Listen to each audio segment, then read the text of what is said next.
Hello and welcome to our channel GuruDot। 3 ऐसे study strategies है जो आपको एक टॉपर बना सकता है। So first thing is that first study strategies note कर लीजिए।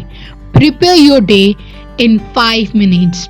कैल न्यूपोर्ट ने अपने book how to become a straight A student के फर्स्ट पार्ट में ये मेंशन किया है कि अगर एक इंसान सुबह उठ के 5 मिनट के अंदर अपना पूरे दिन का टाइम शेड्यूल नोट कर लेता है तो उस इंसान का प्रोबेबिलिटी है उस काम को करने का वो बढ़ जाता है।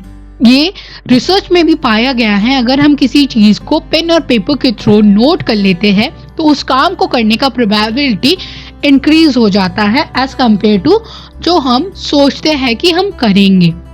देन आता है अगर हम सुबह 5 मिनट उठ के उस चीज को करने में असफल होते हैं। अगर आपको लगता है कि आप सुबह उठ के 5 मिनट में वो स्टडी टाइम टेबल नहीं बना सकते हैं तो आपको क्या करना है, पहले वाले दिन रात में सोने से पहले आप उस चीज को नोट कर लीजिए कि मैं कल सुबह उठ के क्या क्या करूंगा या फिर करूंगी, एंड उसी का अकॉर्डिंग एंड उसी टाइम टेबल का अकॉर्डिंग आपको पूरा दिन चलना है। Then second study strategy is that declare war on procrastination। हमारी एक बहुत बुरी आदत है, ये सबकी होती है, कि हम जो हमारा सब्जेक्ट बोरिंग लगता है या फिर जो काम हमें बोरिंग लगता है उसको हम टालते रहते हैं। कोई ना कोई बहाना हमारे पास अवेलेबल जरूर होता है उस बोरिंग सब्जेक्ट को या फिर उस बोरिंग काम को टालने के लिए। सो हमें क्या करना है, उस आदत को बदलना है।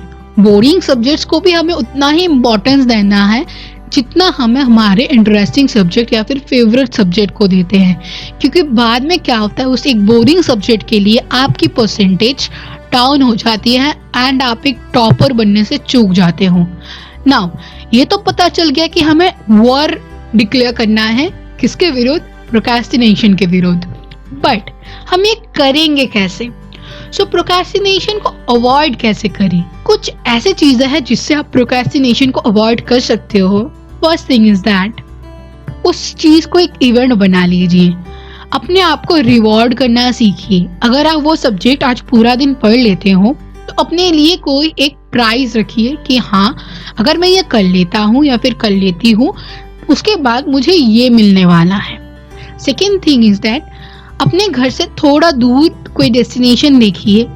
It may be a library, it may be a book shop, it may be a coffee shop, जहाँ पे सिर्फ वो सब्जेक्ट होगा और आप रहोगे और कोई नहीं। अगर आप अपने घर में पढ़ाई करोगे तो आपके पास हजारों बहाने होंगे उस सब्जेक्ट को बाद के लिए छोड़ने का, बट अगर आप अपने घर से दूर चले जाओगे जहाँ पे आपके पास इस सब्जेक्ट को पढ़ने के अलावा और कोई ऑप्शन ही नहीं है तो अल्टीमेटली आपका ब्रेन क्या होगा, उस सब्जेक्ट को ही पढ़ने के लिए वर्क करने लगेगा। सेकेंड थिंग इज दैट अपने आप को हमेशा hydrated, and third point two avoid procrastination is that don't left your stomach empty. खाली पेट में पढ़ाई नहीं होता है। आप पढ़ाई कर रहे हो लेकिन आप भूखे हो, आपके दिमाग में पढ़ाई तो आएगा ही नहीं, खाने के बारे में सोचते रहोगे तब वो पढ़ाई याद ही नहीं रहेगा। सो सफिशिएंट अमाउंट ऑफ फूड लीजिए, कोई भी मील स्किप मत कीजिए। हाँ, ओवर ईटिंग भी नहीं करना है, हेल्दी फूड्स लेना है। ऐसा नहीं है कि आप चिप्स वगैरह कंटिन्यूअसली खाते जा रहे हो, एक टाइम में क्या होगा वो फैट्स आपको इनएक्टिव कर देगा।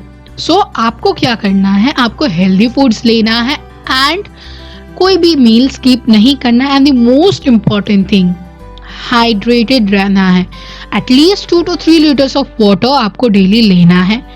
आपको हाइड्रेटेड रखना है अपने आप को। जैसे एक मशीन को चलने के लिए फ्यूल की जरूरत होती है वैसे ही आपकी बॉडी को एनर्जी की जरूरत होती है।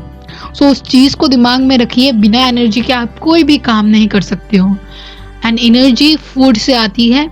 एंड फूड अगर आप सफिशिएंट अमाउंट में प्रॉपर फूड नहीं ले रहे हो तो आपकी एनर्जी लो हो जाएगी, एंड लो एनर्जी में पढ़ाई कभी नहीं हो सकता। Then the third study strategy is that when should we study, how long should we study and where should we study.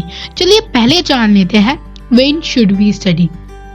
When should we study का आंसर कैल न्यूपोर्ट ने अपने book में लिखा है कि morning is the best time to study. अब morning best time क्यों है, उन्होंने ये भी बताया है। मॉर्निंग बेस्ट टाइम इसलिए है क्योंकि उस टाइम में आपका माइंड रेस्ट मोड से तुरंत एक्टिव होता है, आपका माइंड पीस स्टेट में रहता है एंड आपको डिस्टर्ब करने वाले बहुत कम होते हैं या फिर होते ही नहीं हैं।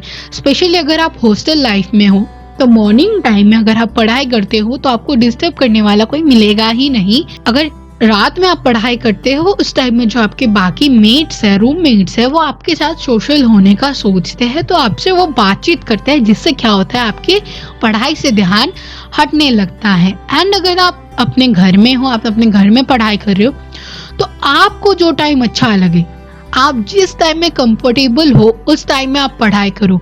ऐसी कोई बात नहीं है कि कोई इंसान अगर रात में पढ़ाई कर रहा है तो वो टॉपर नहीं बन सकता। ऐसे बहुत लोग हैं जो रात भर पढ़ाई करके भी टॉपर बने हैं।